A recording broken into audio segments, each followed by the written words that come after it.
Assalamualaikum warahmatullahi wabarakatuh. Eh, Sebelumnya, terima kasih kepada Bapak Ari yang telah memberikan kesempatan untuk kelompok kami presentasi. Sebelum ke presentasi, izinkan kelompok kami untuk memperkenalkan terlebih dahulu dengan saya sendiri sebagai moderator Agung Pramono. Ada teman saya, Alisa, Ajkia sama Patia. Tanpa berlama-lama, di sini kelompok kami ingin mempresentasikan proyek yang kita buat, yaitu proyek permasalahan komunikasi antara ketua dan anggota dalam organisasi. Materi yang pertama yaitu ada latar belakang. Latar belakang akan dipresentasikan oleh saudara saya sendiri, yaitu organisasi merupakan kumpulan individu yang bekerja sama dalam suatu struktur dan berinteraksi satu sama lain untuk mencapai tujuan bersama. Dalam struktur tersebut, komunikasi memegang peranan yang sangat krusial karena berfungsi sebagai sarana penyampaian informasi, koordinasi tugas, pemahaman peran, serta pencapaian iklim kerja yang kondusif. Komunikasi sebagai fungsi manajemen. Dalam konteks hubungan antara ketua dan anggota organisasi, komunikasi yang efektif menjadi semakin penting karena ketua memiliki tanggung jawab untuk menyampaikan visi, kebijakan, tugas maupun tugas umpan balik. Sedangkan anggota memerlukan kejelasan dalam instruksi, ruang dialog, dan saluran untuk menyampaikan ide keperluan. Masalah antara ketua dan anggota ini berpotensi menghasilkan beberapa dampak negatif seperti koordinasi yang buruk, tugas yang tidak terlaksanakan sesuai harapan, rendahnya motivasi dan kepercayaan terhadap kepemimpinan. Lalu, apa saja faktor penyebab komunikasi yang kurang efektif antara ketua dan anggota? Bagaimana memanifestasinya dalam praktik organisasi dan apa dampaknya terhadap kinerja organisasi secara keseluruhan? Lalu ada rumusan masalah. Apa saja faktor penyebab terjadinya komunikasi yang kurang efektif antara ketua dan anggota dalam organisasi? Bagaimana pengaruh kualitas kepemimpinan terhadap munculnya konflik, menurunnya kinerja anggota organisasi? Bagaimana penerapan nilai-nilai kepemimpinan Islami dalam membantu meningkatkan komunikasi, disiplin, dan kerjasama antara anggota organisasi? Lalu juga ada tujuan proyek, yaitu mengidentifikasi faktor penyebab utama terjadinya permasalahan komunikasi antara ketua dan anggota dalam organisasi, baik dari aspek etika, gaya kepemimpinan, maupun personalitas individu. Yang kedua juga ada menganalisis dampak permasalahan komunikasi terhadap efektivitas kerja tim, suasana organisasi, dan pencapaian tujuan organisasi. Yang terakhir juga ada meningkatkan kesadaran dan pemahaman anggota proyek tentang pentingnya etika, empati, dan keterbukaan dalam proses komunikasi organisasi. Jadi teman-teman, kalau komunikasi itu tidak terjalan baik dalam organisasi, maka organisasi itu tidak akan lancar. Yaitu materi selanjutnya akan dipresentasikan oleh teman saya, oleh saudari Alisa. Patia. Oh, maaf. Silakan Patia. Boleh slide selanjutnya. Dan selanjutnya itu ada landasan teoritis, yaitu terbagi menjadi 3 bagian. Yang pertama ada landasan teoritis yang komunikasi organisasi, yaitu harus jelas dipahami dan ada feedback, yaitu konsep komunikasi dalam organisasi. Komunikasi organisasi adalah proses penyimpanan informasi, ide, perintah, dan prasaran antara pemimpin dan anggota untuk mencapai tujuan bersama. Komunikasi yang efektif ditandai dengan pemahaman yang sama, kejelasan, serta ada timbal baliknya, yaitu tadi feedback itu sendiri. Terus, permasalahan komunikasi ini sering muncul juga karena perbedaan persepsi atau pendapatnya gitu. Terus ada yang kedua, landasan teoritis yang kedua, yaitu nilai yang mencakup kepemimpinan Islam. Yang pertama ada sidik, amanah, tablik, dan fatonah. Nah, kalau yang sidik itu kayak kejujuran gitu. Jadi kita teh dalam melaksanakan tugasnya harus jujur dalam ucapan dan tindakan kepemimpinan itu harus jujur, dan si anggota tuh harus menyampaikan informasi secara benar dan tidak manipulatif. Yang kedua ada amanah, dan amanah tuh bertanggung jawab ya. Jadi si ketua itu harus memegang tanggung jawab dan kepercayaannya gitu. Nah, anggota pun harus melaksanakan tugas-tugas dan melaksanakan apa yang harusnya dilaksanakan. Yang ketiga ada tabligh, yaitu menyampaikan kebenaran. Nah, si ketua sama si anggota pun harus menyampaikan pesan dengan jelas dan terbuka. Pemimpin juga harus menyampaikan instruksi secara transparansi. Begitu. Terus yang terakhir ada patona, yaitu cerdas dan bijaksana. Nah, si ketua tuh harus mampu berpikir logis, kreatif, dan solutif, yaitu mampu memahami masalah anggota dan mengambil keputusan secara bijak. Nah, yang terakhir ada landasan teoritis yang ketiga, yaitu pandangan dari Sophocles dan Machiavelli, karena kan kita sebelumnya juga mengambil teori itu ya. Jadi ini tuh berkaitan juga pada pandangan Sophocles dan Machiavelli. Nah, pandangan Sophocles tuh dalam filosofi Yunani memandang kepemimpinan sebagai perpaduan moralitas, kebijakan, dan tanggung jawab terhadap rakyatnya dalam perspektif Sophocles. Yang pertama itu pemimpinnya harus memiliki etika, keberanian moral, dan kemampuan mendengar suara rakyat. Terus harus konflik, misalnya kalau ada konflik muncul, jika pemimpin itu harus otoriter dan mau mendengar kritik begitu. Terus yang terakhir ada pandangan dari Machiavelli, yaitu berpendapat bahwa kepemimpinan harus berorientasi pada kekuatan, stabilitas, dan efektivitas kekuasaan. Nah, juga dalam beberapa kondisi, yaitu pemimpin itu boleh menggunakan cara-cara manipulatif, bahkan otoriter, asalkan tujuannya itu tepat atau tercapai gitu.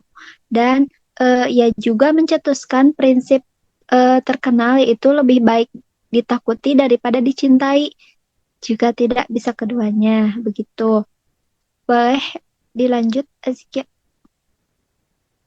Slide selanjutnya yaitu ada bentuk dan deskripsi proyek, yaitu kelompok kami membuat deskripsi proyek berupa bentuk video edukatif yang membahas secara nyata permasalahan komunikasi antara ketua dan anggota organisasi mahasiswa tentang kendala penyebab dan cara memperbaiki permasalahan tersebut. Video ini bertujuan untuk menumbuhkan kesadaran bahwa komunikasi yang baik merupakan kunci utama keberhasilan, serta menunjukkan bagaimana nilai-nilai kepemimpinan Islam yang tadi disebutkan sidik, amanah, tabligh, fatonah. Dan yang terakhir ada metode pelaksanaan. Kita pertama kita tuh mengidentifikasi masalah tersebut. Kelompok kita melakukan observasi awal terhadap dinamika komunikasi di organisasi, terutama antara ketua dan anggota. Nah, yang kedua ada perencanaan proyek. Perencanaan proyek itu menentukan bentuk proyek berupa video wawancara, memilih narasumber, serta menyusun daftar pertanyaan wawancara untuk diwawancarai yang relevan dengan tema permasalahan komunikasi antar ketua dan anggota dalam organisasi. Terus yang ketiga itu pelaksanaan proyek. Nah, kita melakukan proses wawancara secara langsung dengan narasumber di lingkungan kampus. Pertanyaan difokuskan pada pengalaman penyebab pada nilai kepemimpinan Islam tersebut. Yang tadi sudah dijelaskan saya juga, yaitu sidik, amanah, tabligh, fatonah. Yang keempat ada evaluasi hasil. Nah, setelah video selesai, kelompok kami memulai evaluasi terhadap isi-isi dan penyampaian dan dampak pesan yang terdapat dalam wawancara tersebut. Dan yang terakhir yaitu kita mempublikasikan atau mempresentasikan hasil proyek yang kita buat gitu, atau laporan proyek. Untuk saya kembalikan lagi kepada moderator. Baik, terima kasih kepada Sophie yang telah memaparkan materi kedua. Lalu pemateri ketiga akan dibacakan oleh saudari Alisha. Azkia. Wadahnya persilahkan.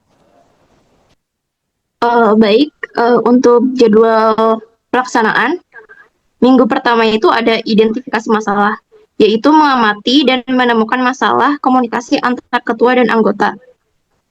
Lalu minggu kedua, ada perencanaan proyek, yaitu menyusun konsep video, pertanyaan wawancara, serta pembagian tugas.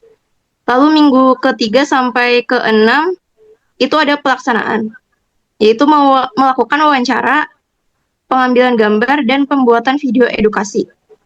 Lalu minggu ke-7 itu ada evaluasi, yaitu menilai hasil video dan efektivitas pesan yang disampaikan. Yang terakhir minggu ke-8 itu presentasi hasil, menyajikan laporan. Selanjutnya indikator keberhasilan. Yang pertama itu keterlibatan aktif semua anggota. Semua anggota berkontribusi sesuai tugasnya, menunjukkan kerjasama, tanggung jawab, dan kolaborasi yang baik. Lalu yang kedua, relevansi dengan etika dan kepemimpinan. Proyek ini berhasil jika nilai sidik dan amanah serta yang tadi sudah disampaikan itu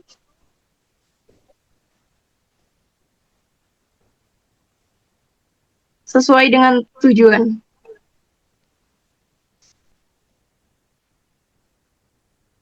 Lalu yang ketiga, dampak positif. Dampak positifnya itu bagi lingkungan itu adalah menciptakan komunikasi yang lebih sehat, terbuka, dan saling percaya, sehingga memberikan hubungan antar ketua dan anggota menjadi lebih harmonis dan organisasi dapat berjalan lebih efektif.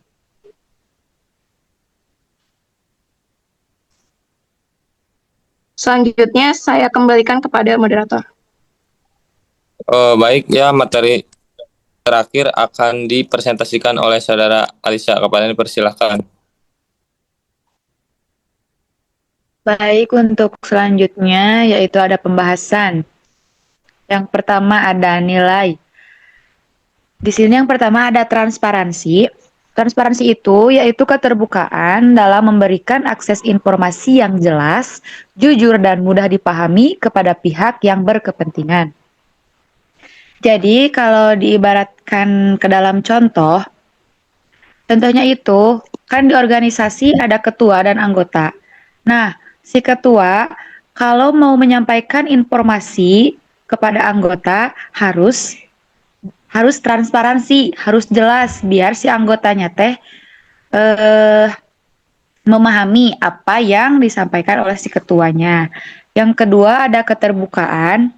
Keterbukaan yaitu sikap dan praktik organisasi dalam menyampaikan informasi, keputusan dan proses kerja secara jelas, jujur dan dapat diakses oleh seluruh anggota. Jadi, organisasi tidak menutup-nutupi hal yang perlu diketahui bersama, seperti aturan, anggaran, rencana kegiatan, maupun hasil evaluasi. Yang ketiga ada tanggung jawab. Tanggung jawab yaitu kesadaran dan kewajiban setiap individu atau pihak yang menjalankan tugas, peran, dan kewenangan sesuai dengan aturan organisasi. Kalau dikaitkan dengan judul berarti peran dan kewajiban yang tidak dipenuhi secara maksimal oleh kedua pihak sehingga menyebabkan komunikasi menjadi lemah. Nah, jadi gak ada tanggung jawabnya nih. Jadi gak ada tanggung jawab di antara si ketua dan si anggotanya teh. Yang keempat ada kerjasama. Nah, kerjasama tim merupakan upaya bersama antara ketua dan anggota untuk mencapai tujuan yang telah disepakati melalui koordinasi, komunikasi, dan pembagian tugas yang jelas. Jika kurangnya komunikasi antara ketua dan anggota, kerjasama menjadi terganggu karena informasi tidak tersampaikan secara jelas. Terus yang terakhir ada empati. Empati yaitu kemampuan ketua dan anggota untuk saling memahami perasaan serta kebutuhan satu sama lain. Dalam contoh, kurangnya komunikasi, empati diperlukan agar kedua pihak lebih peka, mau mendengarkan dan mengurangi salah paham. Nah, solusinya itu harus diadakannya forum rutin, laporan kegiatan, dan komunikasi dua arah. Baik, untuk selanjutnya saya kembalikan kepada moderator.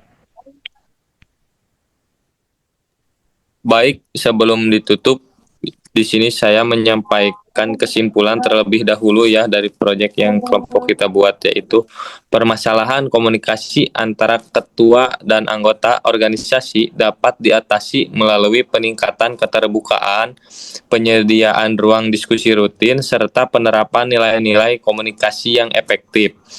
Setelah solusi diterapkan, terjadi peningkatan pemahaman agar anggota dan ketua serta efisiensi kerja organisasi menjadi lebih baik. Komunikasi yang baik terbukti menjadi kunci utama dalam menjaga keharmonisan dan keproduktivitas organisasi. Jadi inti dari kesimpulan tersebut adalah ketika komunikasi kita tidak terjalin dalam organisasi, maka organisasi itu tidak akan pernah jalan dengan baik. Sekian presentasi proyek JBL yang kelompok kami kerjakan. Mohon maaf bila ada kekurangan, Pak. Saya tutup saja. Wabillahi taufiq wal hidayah. Wassalamualaikum warahmatullahi wabarakatuh.